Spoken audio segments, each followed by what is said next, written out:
Hello, good day everyone. Now, as promised, I am making this video as a way to still progress to our lesson despite of my inability to be physically present. No? So, I'm sorry if naririnig nyo yung ulan. It's actually raining as of this moment. But anyway, let us start and let us proceed with our discussion for today. Now, for today, we will be talking about moral responsibility. And this will serve as a continuation sa previous discussion natin, which is yung about sa difference ng moral, immoral, non-moral, and amoral. But first and foremost, let's talk about the outcomes of this discussion. No? At the end of this discussion, you will be able to define moral responsibility. Number two, you will be able to differentiate human acts from acts of man. And then you will also learn how to evaluate which acts bear moral responsibility and which acts don't bear moral responsibility. Now, again, let's have a brief recap. Now, in the previous discussion, we actually learned that not all actions imply moral responsibility. Diba? These acts are what we call amoral acts. Diba? If you remember, uh, the example that we used previously was crocodiles. No? Diba? A crocodile can kill, but we cannot blame that crocodile for doing such because that crocodile has no moral responsibility given that that crocodile cannot think or does not have any moral consciousness. So that thought will be continued in this discussion because we will actually talk about actions that implies moral responsibility and actions that don't imply moral responsibility. So first and foremost, we must first know how we attain moral responsibility. When I say moral responsibility, what I mean to say is, if i-translate natin siya sa Tagalog, ganito yan. May kasalanan ka ba? Or if you put it in English, are you morally responsible? Those two questions, they mean the same thing. Diba? When I say, are you morally responsible? What I'm saying is, may kasalanan ka ba? May involvement ka ba? Or are you accountable towards such action? Okay? Now, how do we attain moral responsibility? Moral responsibility is actually endowed towards us, man. Out of all beings in this world, only human beings have moral responsibility. Now, why? Why is that the case? This is because only us human beings has the ability to know and to distinguish what is right and what is wrong. As said in the previous discussion, diba, we cannot expect animals and those that don't have moral consciousness to behave ethically since they don't understand what it means to be ethical on the first place. Whereas, us, tayong human beings, as long as we have the right mental faculty and as long as we are using our mind, we can actually determine which is right and also which is wrong. So, when we know, for instance, that an act is right and still we do what is wrong, then we are held accountable towards such act. We are responsible for such act, which is why we have moral responsibility. The question then is, does all act imply moral responsibility? Lahat ba ng actions sa mundo na ginagawa ng tao ay nag-e-imply or nagko-cause ng moral responsibility? The answer towards that question is no. Hindi lahat ng questions ay may karampatang moral responsibility. There are some actions that don't imply or don't result to moral responsibility. Now, in order to really understand this, we must first make a distinction between human acts versus acts of man. Now, when we say acts of man, these are actions that does not imply moral responsibility. Meaning to say, wala kang kasalanan pag nagawa mo ito. Now, the question is, why? Bakit wala kang kasalanan? This is because these actions don't suffice the three necessary elements required to form moral responsibility. Now, what are those? They are knowledge, freedom, and also voluntariness. Now, if these three elements are missing, then an act cannot bear moral responsibility. Now, we will talk more about this later. But as an example, let us say, one example of an act of man is breathing. Diba? Breathing is an act of man. This is because it happens without the need of our knowledge. Hindi natin kailangan ng knowledge to breathe. Diba? We don't need to know breathing for us to breathe. Breathing just happens to us. Diba? The moment that we are bored, we breathe. Diba? There's no knowledge involved there. There's no awareness needed. Another thing, breathing is an involuntary act. Diba? We don't need to will it out in order for us to breathe. Hindi natin kailangan gustuhin para makahinga tayo. Breathing happens without the need of our consent. Whether we like it or not, we breathe. Diba? Because if we don't breathe, we die. Okay? So breathing is an involuntary act. That is why it doesn't bear moral responsibility. Lastly, we have no choice but to breathe. Meaning to say, there is no freedom in breathing. Not breathing implies that we die or we suffer. Therefore, we are left with no choice but to breathe. So because of that, because of the absence of freedom, breathing does not imply moral responsibility. Okay? So those are the three requirements: knowledge, voluntariness, and freedom. So breathing, okay? It's an act of man. What are other acts of man? We have, for example, we have the circulation of our blood, sleeping, walking, and stuff similar to that nature. Such acts are not only limited to human beings, but it is also made available towards animals. Meaning to say, acts of man are not just limited sa atin na tao, rather, yung acts of man, pwede din siyang ginagawa ng ibang hayop. Okay? So, I hope we are clear on that. The next one, we have human acts. Now, human acts are acts that imply moral responsibility. They imply moral responsibility precisely because it suffices the three necessary elements, which is knowledge, voluntariness, and also freedom. First, there is knowledge, which means that the moral agent is aware of such actions. He is aware of the consequences that it can bring. He is aware that if he does such an act, then it can lead to pain or destruction, or it could also lead to pleasure and happiness. This makes the person morally responsible. The mere fact that you are aware, that you have knowledge, makes you morally responsible. Diba? When a person has knowledge or awareness, then he becomes morally responsible for his actions.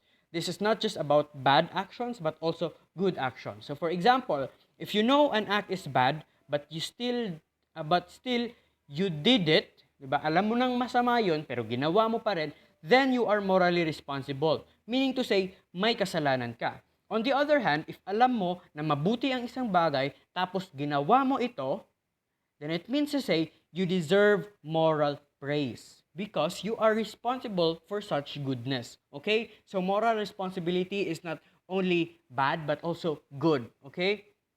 So that is knowledge, awareness. Okay? It's the presence of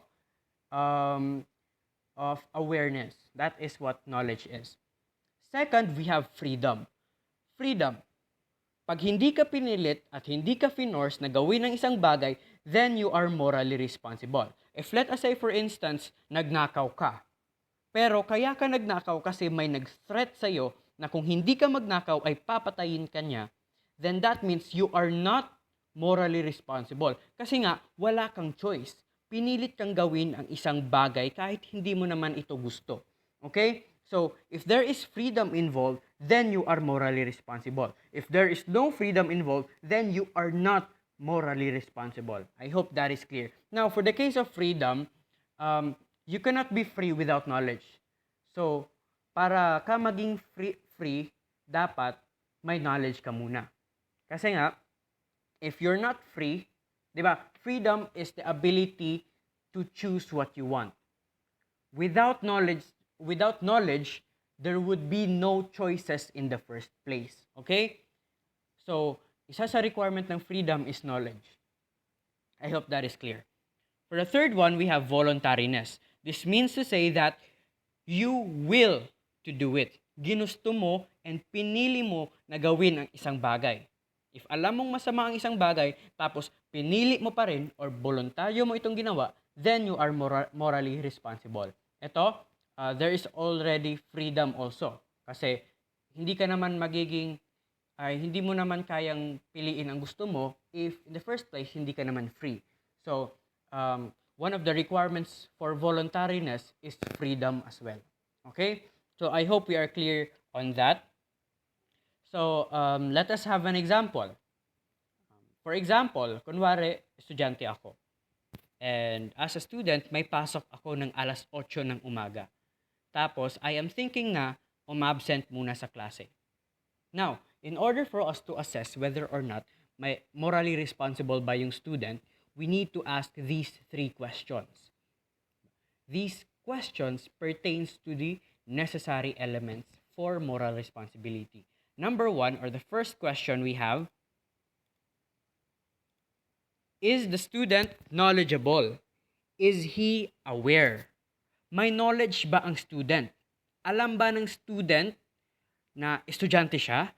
Alam niya ba na may responsibility siya na pumasok ng 8 a.m.? Diba? Well, as a student, it is already assumed that alam mo na may responsibility ka as a student. Alam mo na hindi maganda ang umabsent. Alam mo na may consequences ang pag-a-absent. And most of these consequences are bad consequences. Diba? Alam mo na baka bumagsak ka pag umabsent ka. Alam mo na pwede mong ma-miss yung ibang lessons pag umabsent ka. Alam mo na pwede kang ma-drop or pwede magalit ang teacher sa'yo pag nag-absent ka.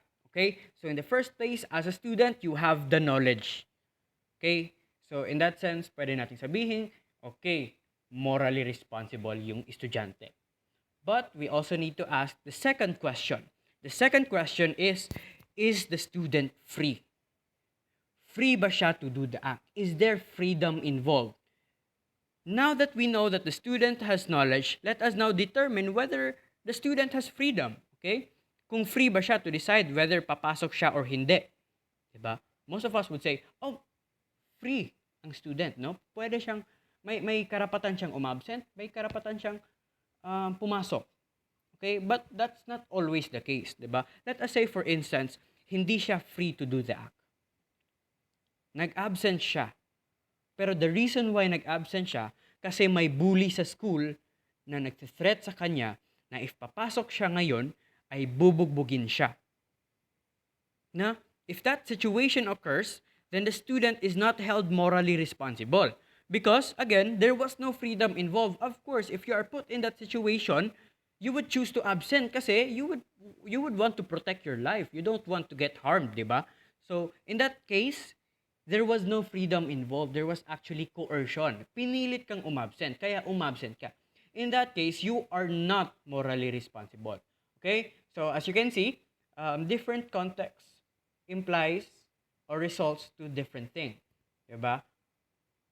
Pag nag-absent yung isang bata, pinili niya mag-absent, free siya mag-absent, then we can say morally responsible yung bata. Pero if yung bata nag-absent siya kasi may threat na nangyayari, may coercion na nangyayari, then we can say na walang moral responsibility yung estudyante kasi walang freedom involved. Okay? I hope we are clear on that. The third question is the act voluntarily done? Voluntary ba yung pag-decide ng action na yon?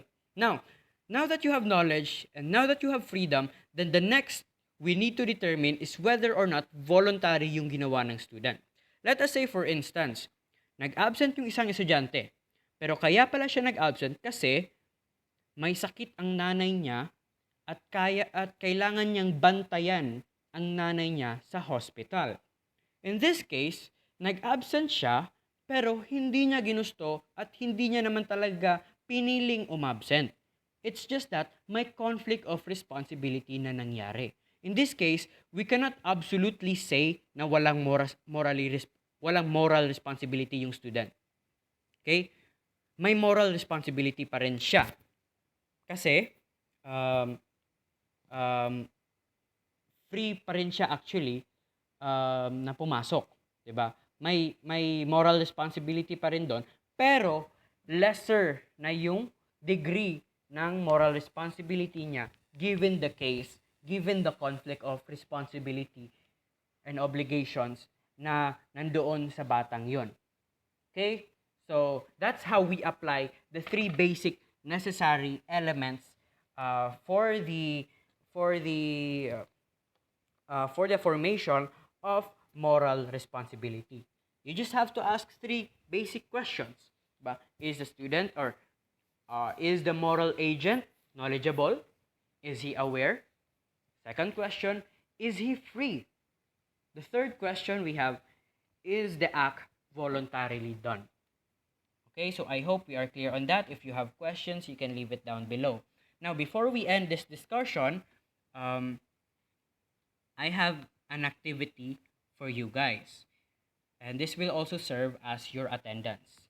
Now, for your activity, I want you to answer this question, and your answer must be commented down below. Doon ko malalaman kung pinanood mo talaga yung vid, and doon ko mamamark yung presence mo para ma-record ko sa lesson plan sa record ko. Okay? So for your activity, I want you to answer this question. The question is, when a robot does an act, can we say that that act made by that robot bears a moral responsibility? Let us say may robot, may ginawa siya. Can we say that that robot is morally responsible for such action? Okay? Your answer must be commented down below. I think that would be the end of our discussion for today. Just watch out for more videos to be posted, and have a good one. I know na most of you are uuwi sa mga bahay nyo, and I'm very sorry na bibigyan ko kayo ng ganitong responsibility pag uwi nyo. But this is necessary for us to progress to our discussion for today. So I think that would be the end of this video. Thank you very much for listening. See you again next time.